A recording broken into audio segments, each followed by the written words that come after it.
क्योंकि कई बार ऐसा कहते हैं ना कि हमें अपने बच्चे पर विश्वास है पर उसकी उम्र पर विश्वास नहीं है। तो बच्चे को यहाँ जब छोड़ करके गए तो क्या लगता था मन में, क्या चलता था? भेज दिए, घर वालों ने भी भेज दिया फ़ोन। हाँ। और बाद में फ़ोन चलाने लग गया, फिर लगातार गिरावट आती गई स्कोर में। मैट्रिक्स में पढ़ाया गया वो नीट रिलेवेंट था, बिल्कुल भी बाहर से नहीं पढ़ाया गया। इस बार भी मोबाइल लैपटॉप रखते थे क्या? इस बार रिजल्ट आया और सफल हुआ तो आपको कैसा लगा? मतलब मैं आपके निजी अनुभव पूछना चाहता हूँ। अब जो आपसे कोई बच्चे पूछने आएंगे उनको क्या क्या बोलोगे कि भैया ये गलतियां कभी मत करना, यदि डॉक्टर बनना है तो, नीट करनी है तो? सामान्यतः आपने बहुत अलग अलग किस्म के बच्चे देखे होंगे। कुछ बच्चे ऐसे होते हैं जो बोलते बहुत हैं, पर कुछ बच्चे ऐसे होते हैं जो बहुत शांत रहते हैं, चुप रहते हैं। उनको देख करके समझ नहीं आता कि ये किस ओर जा रहे हैं। लेकिन कुछ बच्चे ऐसे होते हैं जो बहुत शांत रहते हुए भी अपनी ऐसी मेहनत करते हैं कि उनकी सफलता फिर शोर मचाती है।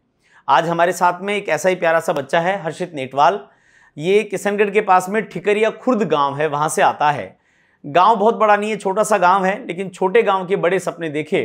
पिताजी सरकारी अध्यापक थे और बहुत मेहनत से, बहुत ईमानदारी से अपने काम को करते थे। और उनको ये लगता था कि यदि मैं ईमानदारी से काम कर रहा हूं तो ईश्वर मुझे भुगतान भी उसी रूप में करेगा। और आज हमारे साथ में पिता पुत्र दोनों की जोड़ी है और आज हम इनसे बातचीत करेंगे, संवाद करेंगे और इनसे जानेंगे कि इनकी पूरी यात्रा कैसी रही, इसमें क्या उतार चढ़ाव रहे, क्या गलतियां करी, एक पिता अपने बेटे की सफलता के लिए क्या प्रयास करता है और जब वो सफलता मिल जाती तो क्या अनुभव करता है। यही कुछ अनुभवों के साथ खट्टी मीठी स्टोरी आपके साथ में लेकर के आ रहे हैं। मेरे दाईं ओर बैठा है हर्षित। हर्षित, पहले तो आपको बहुत बहुत बधाई। एक सपना देखा था कि डॉक्टर बनना है, उसकी ओर एक मजबूती से पहला कदम नीट को क्लियर करके आपने कर लिया। मैट्रिक्स नीट डिवीजन के आप स्टूडेंट रहे और हमें इस बात का गर्व है कि आज आपने हमें गौरवान्वित किया है एक डॉक्टर बनने के सपने की तरफ कदम बढ़ा करके। साथ ही हर्षित के पापा भी हमारे साथ में हैं, गोपाल जी। बहुत बहुत स्वागत है सर आपका भी। आपको भी बहुत बहुत बधाई हो, बेटा जो है वो डॉक्टर बन गया। कैसा लग रहा है सर, कैसा अनुभव कर रहे हैं? बड़ा आनंदित अनुभव हो रहा है। शुरू से ये तमन्ना थी भाई, मेरे दो बच्चे हैं, दोनों को मैं डॉक्टर बनाऊं और पहला बच्चा डॉक्टर की पहली सीढ़ी पर कदम रख के आगे बढ़ रहा है जी। बड़ी प्रसन्नता हो रही है। सर आप तो स्वयं जो है वो सरकारी अध्यापक हैं और अध्यापक के बारे में ऐसा कहा जाता है कि भाई अध्यापक कभी साधारण नहीं होता, क्योंकि सृजन और प्रलय दोनों उसके हाथ में पलते हैं। आचार्य चाणक्य ने बात कही थी। बिल्कुल सही। वो मानते हैं कि ये जो बिल्कुल अनगढ़ मिट्टी की तरह के बच्चे होते हैं, इनको गढ़ करके इनको एक आकार देना ये अध्यापक का काम होता है। ये बड़ा आसान काम नहीं है। आप तो स्वयं छोटे छोटे बच्चों को गढ़ते हैं। बिल्कुल सही। आप जब हर्षित को यहाँ लेकर के आए सीकर में, तो आपके मन में भी शंकाएं तो रही होगी, क्योंकि कई बार ऐसा कहते हैं कि हमें अपने बच्चे पर विश्वास है पर उसकी उम्र पर विश्वास नहीं है। सही है। तो बच्चे को यहाँ जब छोड़ करके गए तो क्या लगता था, मन में क्या चलता था? वैसे बच्चा पढ़ने में तो इंटेलिजेंट था, तो मन में तो ये था भाई नीट क्लियर कर लेगा, डॉक्टर बन जाएगा। लेकिन कच्ची अवस्था थी, थोड़ी कम उम्र थी, तो बच्चा ऐसे ही आकर्षणों में, मोबाइल वगैरह में फंस गया। वो अच्छी तरह से उसको क्लियर नहीं कर पाया। अच्छा, हर्षित आपका तीसरा अटेम्प्ट था ये? पहले अटेम्प्ट में तो बहुत ही कम स्कोर था, 255, लेकिन अब जो है वो 643 है। ये इतना कम स्कोर क्यों आया? सर मैंने गलतियां की थी उस समय। शुरू में आया था सीकर तो पता भी नहीं था नीट के बारे में इतना। ठीक है। शुरू में तो बढ़िया पढ़ रहा था मैं, लेकिन फिर मैंने फ़ोन मंगाने की सोची घर वालों से और मैंने घर वालों को बोला कि टीचर्स ने व्हाट्सएप पर ग्रुप बनाया, उस पर क्वेश्चन भेजिए वो इम्पोर्टेंट। अच्छा। तो इसलिए घर वालों ने भी भेज दिया फ़ोन। हाँ। और बाद में फ़ोन चलाने लग गया, फिर लगातार गिरावट आती गई स्कोर में। बस फ़ोन में एक बार सोशल मीडिया या बाकी सब चीज़ें चलना शुरू हो गई तो धीरे धीरे स्कोर में गिरावट आना स्टार्ट होगी। तो घर वालों ने पूछा नहीं कि भाई ऐसे मार्क्स गिर कैसे रहे? घर वाले पूछते थे और मैं ऐसे ही बोल देता था कि ये बाहर से % देते हैं वगैरह कुछ भी।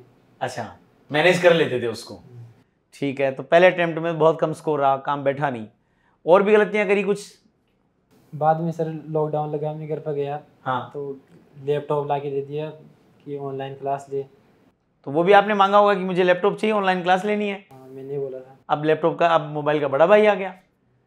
फिर कमरे में भी घर वाले कमी आती थी कि बच्चा क्लास ले रहा था, उस वजह से डिस्टर्ब भी नहीं होता था और फ़ोन ही चलाता था लगभग सारे दिन।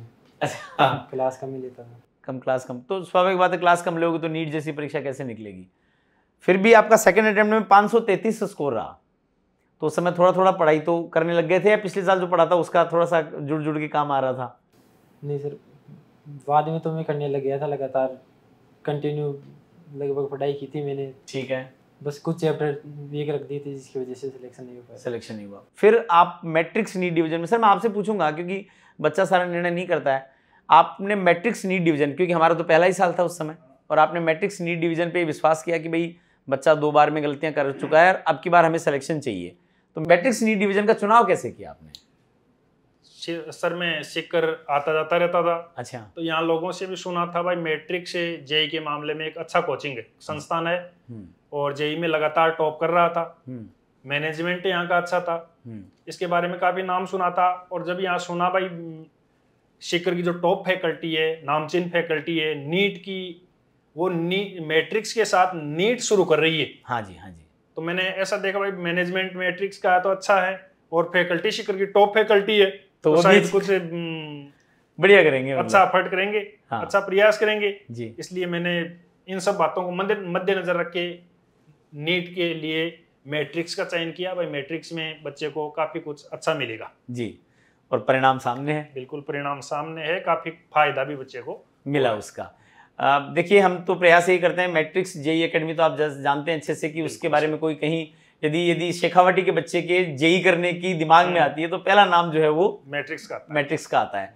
वैसा का वैसा ही सिस्टम, वैसा का वैसा स्टडी मटेरियल और उतनी ही मेहनत के साथ में फैकल्टीज के साथ में पूरा सिस्टम नीट डिवीजन में भी हमने लागू करा। आपने बेटा 3 साल मतलब 3 बार इसकी तैयारी को करा, एक अटेम्प्ट लगा, दूसरा अटेम्प्ट लगा, फिर तीसरे अटेम्प्ट में हुआ। आपने मैट्रिक्स के नीट डिवीजन में जो स्टडी करी और पहले जो स्टडी करी उनमें क्या अंतर नजर आया आपको? सर मेन अंतर तो यह था कि जो मैट्रिक्स में पढ़ाया गया वो नीट रिलेवेंट था, बिल्कुल भी बाहर से नहीं पढ़ाया गया, और टीचर्स ने मतलब चीज़ों को सिंपल करके पढ़ाने की कोशिश की है। अच्छा। और जब टीचर सिंपल करके पढ़ाता है तो अपने आप उसमें इंटरेस्ट होता है बच्चे का भी पढ़ने का। सही बात है, उसको अच्छा लगता है, मतलब चीज़ें समझ में आती हैं तो जैसे जैसे समझ में आएंगी वैसे वैसे वो अच्छा करता जाएगा। जी सर। ठीक है। टेस्ट सीरीज देते थे यहाँ की? पहले इरेगुलर रहे, इस बार भी इरेगुलरिटी रही या क्लासेस लगातार ली? इस बार कंटिन्यू क्लास ली। तीसरे साल में समझ में आ गया कि अब जो गलतियां करनी थी करा ली, अब उनसे बाहर। इस बार भी मोबाइल लैपटॉप रखते थे क्या? नहीं सर, इस बार मोबाइल नहीं था। लाया नहीं मोबाइल? कीपैड वाला?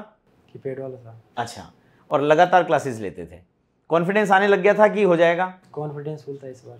या बीच बीच में कहीं आया डिप्रेशन की होगा नहीं होगा, चिंता हुई ऐसे मन में? बीच बीच में नहीं आया, बस एग्जाम से पास में थी तो 2-3 दिन लास्ट में जरूर हुआ था इसे। फिर उससे कैसे कम आउट किया? क्या क्या अनुभव कर रहे थे उस समय? अनुभव तो कुछ नहीं किया उस समय, बस ऐसे ही नींद लेने की कोशिश कर रहा था मैं ज़्यादा, पर आ भी नहीं रही थी नींद भी। ऐसा लग रहा था कि क्या होगा कैसे होगा। मुझे लगता है तैयारी ज़्यादा हो गई थी इस बार, ऐसा था क्या? ज़्यादा तो नहीं थी सर, लगभग ठीक ठाक थी, जितनी ज़रूरत थी उतनी। बच्चे के लास्ट मोमेंट में कह रहा है कि कुछ मतलब घबराहट सी होती थी, नींद नहीं आती थी, कैसे क्या मतलब आपको, आप थे साथ में उस समय? हाँ बिल्कुल साथ ही रहता था, 2 दिन तक इसको काफी मोटिवेट भी किया था, भाई अच्छी तैयारी है, टेस्ट में 650 प्लस स्कोरिंग करते आ रहे हो। हाँ। तो इससे हाई हेवी पेपर तो आएगा भी नहीं। आएगा नहीं, सही बात है। हाँ। तो स्कोर अच्छा कवर कर लोगे, कोई दिक्कत नहीं है। खूब मोटिवेट भी किया, लेकिन अमूमन होता ही है एग्जाम के साथ, बच्चों के साथ एग्जाम के साथ में फियर होता है। ये वैसे भी अंतर्मुखी किस्म का है तो थोड़ा और ज्यादा प्रेशर ले रहा था। ये बता रहे मैंने कभी डाउट पूछा ही नहीं, डाउट पूछा ही नहीं था, डाउट काउंटर पर कभी गया ही नहीं है।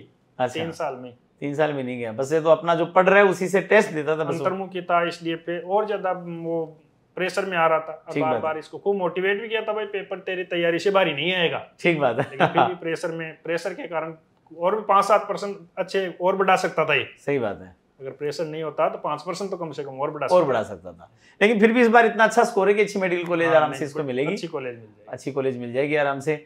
जब ये इस बार रिजल्ट आया और सफल हुआ तो आपको कैसा लगा? मतलब मैं आपके निजी अनुभव पूछना चाहता हूँ। रात को 10 बजे के लगभग रिजल्ट आया। हाँ। हमें रिजल्ट देखते देखते उस समय वो क्या है कि साइट भी खूब बिजी चल रही थी उस समय, देखते देखते 10:30-11 बज गई, हैंग हो जाती। हाँ। ये उस दिन कोई प्रोग्राम में कहीं कोई गया हुआ था। अच्छा। कॉल भी किया, बता दिया इसको भाई अच्छे नंबर हैं। हाँ। और फिर पूरी रात उससे खुशी के मारे इसकी मम्मी को और मेरे को नींद भी नहीं गई। बातें करते रहे होंगे, बैठे रहे होंगे, बातें करते करते वैसे पूरी रात ही नींद नहीं आई भाई। आज वास्तव में जो हम चाहते थे बच्चे से वो परिणाम बच्चे ने दे दिया। डॉक्टर बनने की और पहला कदम बढ़ा दिया, सफलतापूर्वक बच्चे ने बढ़ा दिया। और ऐसा कहते हैं भाई बच्चे जब सफल होते हैं तो माता पिता को ये लगता है कि यहाँ से जीवन की सार्थकता शुरू हो जाती है। बहुत सुंदर बात है। वहाँ जब बच्चा मान लीजिए जैसा वो हम चाहते हैं वैसा सा करने लग जाए तो फिर एक और होता है कि उम्र निकलने के बाद में चीजें समझ में भी आने लगती हैं। हाँ, सही। मैं यदि बेटा आपसे ये बोलूं, क्योंकि देखो अब तक हो सकता है आपसे बात नहीं करते होंगे, लेकिन अब कई लोग आपसे बात करेंगे, अपने बच्चों के लिए पूछेंगे, भाई हर्षित ने अच्छा किया तो हर्षित से पूछो। तो यदि मान लो आपको ये कहा जाए कि अब जो आपसे कोई बच्चे पूछने आएंगे, उनको क्या क्या बोलोगे कि भैया ये गलतियां कभी मत करना यदि डॉक्टर बनना है तो, नीट करनी है तो? सर सबसे मेन तो आज प्रॉब्लम इंस्टाग्राम की है, लगभग सब इंस्टाग्राम चलाने लग जाते हैं, मेरे साथ भी वो हुआ है। अच्छा, उसी कारण आज, और उसमें पता ही नहीं चलता होगा, रील पे रील चलती रहती है, उंगलियां खिसकती रहती हैं समय खर। कभी कभार तो मुझे लगता है कि हम इंस्टाग्राम नहीं चलाते, इंस्टाग्राम हमें चला रहा है। हाँ सर। तो पहले तो आप सीख क्या देना चाहोगे कि सोशल मीडिया बिल्कुल भी ना चलाएं, और तो फिर पढ़ना तो है ही, वो तो पढ़ना तो पड़ेगा ही, लेकिन उसमें भी अब जो मैंने देखा है कि पिछले 3-4 साल में वो पेपर आ रहा है, उसमें रिवीजन ज़्यादा मांग रहा है वो। और हर चीज़ ऐसे नहीं इम्पोर्टेंट चीज़ पढ़ ली अपने, हर चीज़ मतलब छोटे से छोटा पार्ट भी आपको देख के जाना है, गहराई में जाके पढ़ना है, कॉन्सेप्चुअल पढ़ना है, कहाँ से भी प्रश्न आ सकता है, कहीं से भी प्रश्न आ सकता है। यदि ये चीज़ करेंगे तो फिर काम हो सकता है। चलो, आपने तो अपना जो लक्ष्य था उसको पा ही लिया, और बड़ी उतार चढ़ाव की सी यात्रा भी रही, क्योंकि स्वयं ने इसने, और मुझे अच्छा लग रहा है कि आज ये बड़ा खुल करके स्वीकार कर रहा है कि मैंने ये गलतियां करी। और पता है, जब हम स्वीकार कर लेते हैं तो फिर गलतियों के सुधार का समय आ जाता है, क्योंकि जब हमें लगने लगता है, वही डॉक्टर वाली बात, भाई किसी डॉक्टर ने जाके मरीज को देखा और उसकी बीमारी, उसको डायग्नोसिस हो गई, तब तो इलाज हो जाएगा, लेकिन बीमारी का ही नहीं पता चल रहा या हम उसको स्वीकार ही नहीं करें तो इलाज कैसे होगा। तो हर्षित, अब आप बिल्कुल हर्षा सकते हैं, खुश हो सकते हैं, आपका नाम भी हर्षित है, तो मुस्कुराइए। और थोड़ा थोड़ा तो डॉक्टर हो यार, अब तो बोलना पड़ेगा भाई, बात करनी पड़ेगी अब थोड़ा सा, क्योंकि डॉक्टर क्या करता है कि इलाज से ज़्यादा तो आधा अपनी बातों से सही करता है, मरीज को कॉन्फिडेंस देना पड़ेगा। तो मेडिकल कॉलेज में जाओगे, थोड़ा थोड़ा बोलना शुरू करो, अच्छे से अपनी बात को थोड़ा बहिर्मुखी बनाओ। खूब खूब शुभकामनाएं आपको, बहुत बहुत बधाई। कोई और मैसेज देना चाहते हो तो बताओ। और तो सर, सिलेक्शन होने नहीं होने में 2 बातें होती है जी। एक तो होती है आप पढ़ते नहीं, ठीक है, वो तो फिर एक तो वो बात होगी, और एक होगी पढ़ तो रहे हैं लेकिन किस्मत साथ नहीं दे रही, उसमें भी 2 होती है, एक तो सिली मिस्टेक्स हो गई वगैरह, ठीक है, और एक होती है कि क्वेश्चन आपको ऐसे लग रही थी कि माइनर के अंदर आ रहे थे तो आपके सही हो रहे थे और अच्छा स्कोर भी आ रहा था, लेकिन लास्ट में नहीं हो रहा, ठीक है, तो इसके लिए तो रिवीजन बढ़िया होता है। सबसे अच्छा है कि जो पढ़ रहे हो उसका लगातार रिवीजन करते रहो। आपको जैसे कोई चीज़ कन्फर्म याद है 100%, तो भी उसको 15-20 दिन बाद में एक बार देखनी जरूरी होती है, ताकि वो दोबारा मस्तिष्क में ताज़ा होती है। और लास्ट में 15-20 दिन में एक बार पूरे सब्जेक्ट को रिवीजन आसानी से होता है, फिर पहले का अच्छा पढ़ा हुआ होता है। ठीक बात है। चलिए हर्षित, बड़ा अच्छा लगा आपसे बात करके। आप तो कम बोलते हैं, तो बाकी चीज़ें तो मुझे लगता है क्लास में तो कभी डाउट पूछा नहीं, तो कभी कोई और ऐसे तो कोई घटना हुई नहीं होगी, संवाद चुपचाप। बाकी दोस्त बोलते नहीं थे क्या, तू भी पूछ लिया कर कभी कभार? दोस्त भी नहीं पूछते थे, मेरे पास बैठते थे दोस्त भी हमारे जैसे होते थे, अपनी मारवाड़ी में कहावत चलती, बोले बायला भी मकड़ा से डोल का ही मिला पीछे वो। बड़ा अच्छा लगा आज आपसे बात करके हर्षित, और गोपाल जी आपको भी सर बहुत बहुत बधाई, पुनः आपको बहुत बहुत बधाई। हर्षित अकेला है, इसके भाई बहन भी हैं? एक भाई और है, छोटा भाई और है। वो क्या कर रहा है सर? वो भी मैट्रिक्स नीट डिवीजन में 12th के साथ नीट की तैयारी कर रहा है। अच्छा, मैट्रिक्स नीट डिवीजन में ही 12th के साथ में। उसका क्या स्कोर चल रहा है? उसका 650 से 700 के बीच में है। क्या बात है, फिर तो इसका मतलब वो तो 12th के साथ ही इस बार। हाँ, बिल्कुल। उसके ऊपर तो मेरे को पूरा कॉन्फिडेंस है कि वो 12th के साथ निकाल करेगा। ठीक बात। 12th के साथ भी उसको मैंने टारगेट ये दे रखा है, एम्स लानी है। ठीक बात। वो तो एम्स तो किस्मत की बात है। हाँ नहीं, बिल्कुल बच्चा करेगा, या अपने जैसे बच्चे निकाल के लाते हैं। सिलेक्शन उसका पक्का है। सिलेक्शन पक्का है। चलो सर, फिर तो आपका जीवन, मैं मानता हूँ कि यदि 2 बच्चे और दोनों सेटल हो जाएं तो इससे बढ़िया जीवन और क्या चाहिए। और वैसे भी आपको भगवान ने सब कुछ दे रखा है, बच्चे अपने तरीके से मजे करें और क्या है। चलिए, आप दोनों को बहुत बहुत बधाई हो सर, आपको भी बहुत बहुत शुभकामनाएं बेटा। अब अच्छे से अपनी जो मेडिकल कॉलेज है, वो कॉलेज वाला समय भी अपने को बहुत ईमानदारी से खूब मेहनत करके निकालना है, क्योंकि आप डॉक्टर बनने जा रहे हो। कोई व्यक्ति, कोई परिवार अपना जीवन ला करके आपके हाथों में सौंपेगा। जब कोई मरीज किसी डॉक्टर के हाथ में अपने परिजन को सौंपते हैं तो वो अपना पूरा संसार सौंपते हैं। इसलिए जो डॉक्टर्स हैं, इंजीनियर्स हैं, इनको इसीलिए इनको अच्छा माना जाता है, इसीलिए इन पेशों को प्रतिष्ठित माना जाता है, क्योंकि इनके हाथों में देश का, दुनिया का, लोगों का जीवन होता है, भविष्य होता है। तो आप अच्छा करेंगे, हमें शुभकामनाएं हैं आपको। और सर आपको बहुत बहुत शुभकामना। तैयारी करिए, अगले साल फिर बेटा है, उसका इंटरव्यू करेंगे, फिर बैठ करके बातचीत करेंगे। धन्यवाद, बहुत बहुत धन्यवाद सर। जितने भी लोग देख रहे हैं इस वीडियो को, उनके लिए इस वीडियो में, इस बातचीत में बहुत कुछ सीखने की बात है। एक कच्ची उम्र होती है, उस उम्र में हमसे गलतियां होती हैं, स्वाभाविक हो सकती हैं, लेकिन उनको स्वीकार करना और फिर से वापस पटरी पर लौट आना, ये सच्ची मनुष्यता की भी पहचान है। गलतियां होना स्वाभाविक है, लेकिन उनको स्वीकार करके फिर ठीक कर लेना, यही असली मनुष्य की पहचान है। हर्षित ने ऐसा किया और हर्षित नेटवाल भविष्य का एक डॉक्टर है और निश्चित रूप से अब इसके आगे का भविष्य सुखद बनेगा और इसके माध्यम से राष्ट्र का भविष्य भी सुखद बनेगा। हम मैट्रिक्स नीट डिवीजन में आपको आमंत्रित करते हैं कि आप आइए और आकर के अपने सपनों को हमारे साथ में साझा करिए। मिलकर के सपना पूरा करते हैं, मिलकर के डॉक्टर बनते हैं। बहुत बहुत धन्यवाद।